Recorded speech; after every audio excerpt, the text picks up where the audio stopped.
আমি এবার ভেতরে প্রবেশ করছি। আমি শ্মশানের দিকে এগিয়ে যাচ্ছি, শ্মশানের ভেতর দিকটা। এখানেই আমাদের উৎসব। আর এটা হচ্ছে সারদা ভবন ওপরটা। এখানে ঠাকুরের মানে ছবি আছে, ঠাকুর মা। ভেতরটা খুব সুন্দরভাবে সাজানো, তবে ভেতরে কোনো ছবি তুলতে দেয় না, তাই জন্য আমি ভেতরে কোনো ছবি তুলতে পারবো না।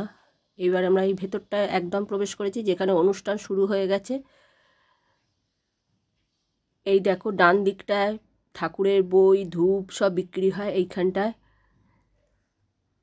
আর এখানে হচ্ছে বিভিন্ন রকম মন্দির, তোমরা সব দেখতে থাকো। এটা দুর্গা মাতা মন্দির।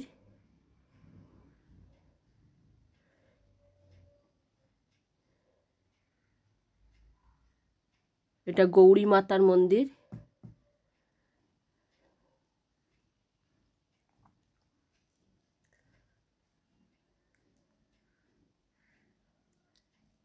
এটা একটা লিঙ্গ, শিবলিঙ্গ। এখানে সবাই পুজো করে, অন্যান্য দিনও এখানে পুজো হয়।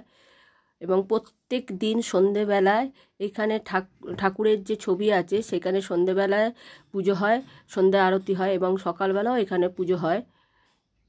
এই যে ঠাকুরের ছবিটাকে মানে মূর্তিটাকে কত সুন্দরভাবে সাজানো হয়েছে দেখে নাও। এই দেখো, এইখানে প্রত্যেক দিন সন্ধ্যেবেলা পুজো হয় এবং পাঠ হয়, এবং অনেকেই আসে রোজ রোজ দেখতে।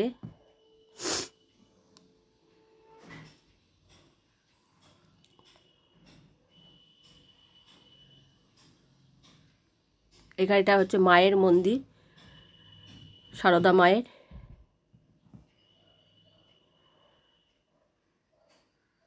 আর এই ওপরটা দিয়ে আমরা ওই ঠাকুর মায়ের ঘরে মানে সারদা ভবন যেটা, সেখানে যাওয়া যায়। এটা রবীন্দ্রনাথ ঠাকুরের একটা মূর্তি রাখা আছে, এবং এখানে খুব সুন্দরভাবে ফুল দিয়ে সাজানো। আর এইখানটা হচ্ছে অনুষ্ঠান হচ্ছে, দেখো গান বাজনা। তোমাদের কাছে আমি গান বাজনার এটা দিতে পারলাম না, তবে আমার রামকৃষ্ণ মহাশ্মশান মোটামুটি ঘোরা হয়ে গেল। এবার তোমরা দেখতে থাকো। এখানে গান হচ্ছে।